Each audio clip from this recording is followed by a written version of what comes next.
Oh my harumai, welcome to 3 News. Another week and another massive storm tearing up swathes of New Zealand. Wellington's been hammered by one of its most destructive storms in years, with entire suburbs flooded, roofs torn off homes, and the city's transport network brought to a standstill. Schools were closed and more raw sewage flowed into the sea close to shore.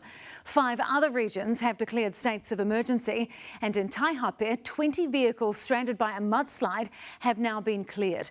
We'll get to those districts in a moment, but first here's senior reporter Juliet Speedy with the chaos in the capital. Entire neighbourhoods underwater, trees where they shouldn't be. Wellington's Nainai bearing the brunt of it after the city copped a battering overnight from the southerly storm.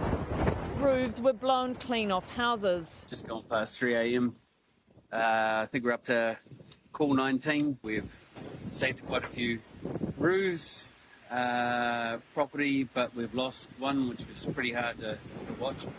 Residents on Heather Grove woke in the small hours to see the rising floodwaters coming for their homes after the Waifetu stream burst its banks. It was all panic stations, really. It is a bit scary, but I kind of feel like it's not real. We did have a look and it was so bad. Neighbours helping each other out after authorities asked them to evacuate. I've got a nice big ute, so it makes it easier. It's fabulous. I mean, he's just going around the neighbours and getting all the old people out. Residents tried to keep the floodwaters at bay. They've been out, trying to do what they could, but it got to the stage where it was just hopeless. It started early this morning. As you can see where the lines of the bark is, that's how high it was this morning at about 2-3 o'clock this morning. Over 8,000 were without power today across the Wellington region. FEN said firefighters responded to 852 storm-related calls across the North Island overnight, more than half of those from Wellington. That included fallen trees and power lines, lifting roofs and other property damage. 97 were urgent responses involving threats to life or serious damage, including 75 of those in Wellington. The Wellington transport network nearly at a standstill. Dozens of flights disrupted. Many couldn't land. Trains and ferry sailings also cancelled. And in many places, travelling by road was less than ideal in any vehicle. Waves hammered the south coast today with news more untreated sewage discharged close to shore from the stricken Moore Point wastewater plant following the rough night of heavy rain. Roads in Lyle Bay covered in what was described as a pooey sand, but some were still brave enough to go jogging.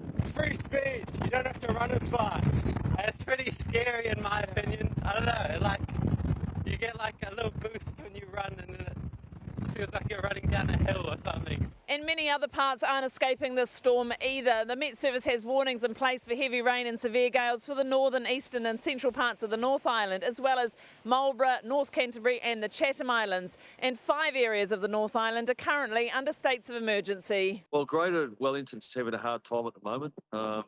Obviously with, overnight we've had very strong winds there. We've got trees down, fences down. The rail network was closed as a precaution, so they could get on and actually check it and make sure that it hadn't been impacted. But of course, they're also dealing with the Moore Point wastewater plant. Wellingtonians now advised to take care and stay away from town belts and floodwaters. They're definitely used to wind in Wellington, there's no doubt about that. But look, in relation to floodwaters, the best advice is just stay out of the floodwaters. They are dangerous. We do lose people. The worst of the storm has now passed here, but the damage it leaves behind is only just becoming clear. Well, out in Wellington now is Laura Frickberg, who's been in the worst hit area since early this morning. Laura, you're in Nainai. What's the latest there tonight? Well, Sam, this storm has really hit the capital hard. Behind me here is a tree that's been completely uprooted and tipped over from the strong winds. Now, the floodwaters here have receded, but earlier today they were up to my knees. We saw roads becoming rivers. We even saw ducks paddling along those rivers. Now, we spoke to residents who said they were very scared. The floodwaters were basically lapping at their doorsteps, and many of them have had to evacuate because it's simply not safe for them to stay in their homes overnight. night. We know more than 10,000 people in Wellington are still without power, and some of them won't have that power restored until Wednesday. But there is some good news for those in the capital, and that is that the worst of the storm has now eased, but we know that next in the firing line is the South Island. Indeed, Laura, thank you for that update. Well, we're going to go now to senior reporter Juliet Speedy, who joins us from Christchurch. Juliet, that front is, well, it's well and truly heading your way. It looks like it's arrived.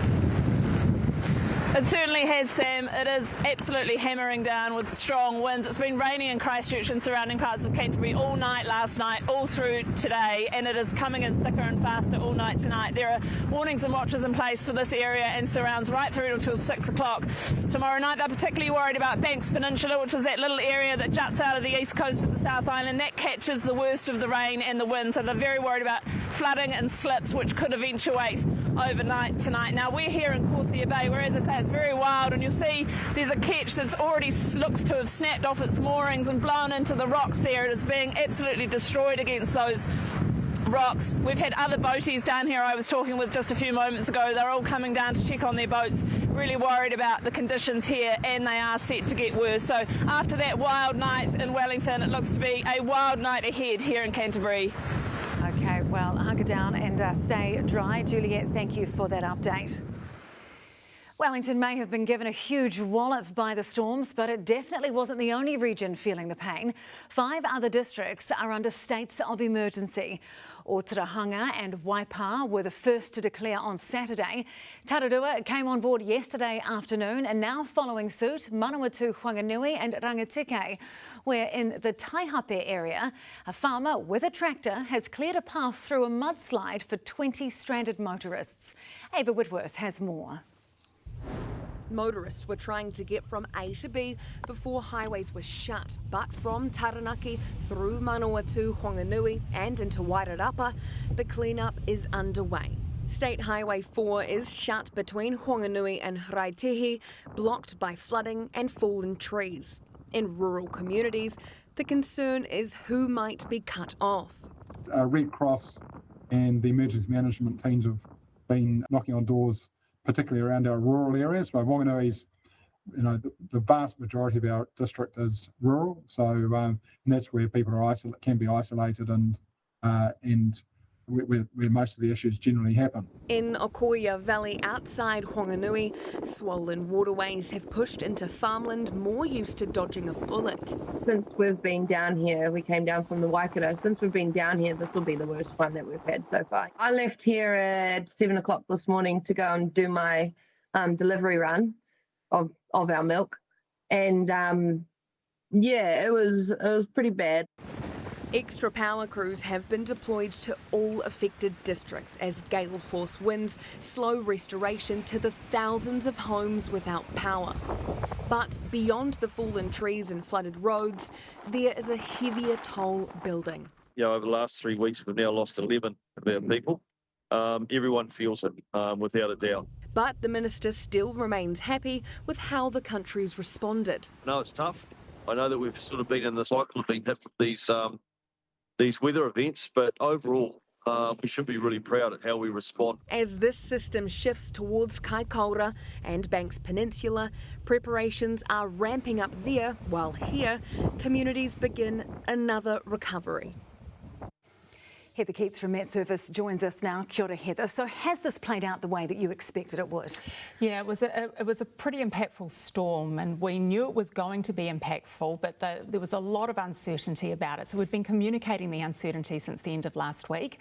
Obviously, a low like this, as it deepens, where exactly it's going to track is really difficult to predict. So our watches and warnings reflected the best possible forecast we had.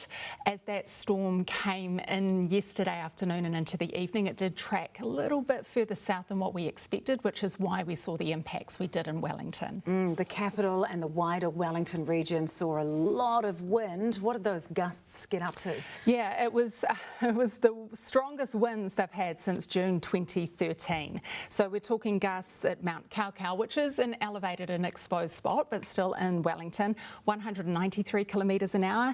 Then the airport itself, 128, and Kelburn, 133 kilometres kilometres an hour. We also had a lot of rain as well. So when you get wind and rain coupled together, those impacts are exacerbated, and that's what we saw. OK, are we through the worst of it though? It is improving. So most of the watches and warnings are starting to expire, or will do within the next couple of hours. That low is tracking south.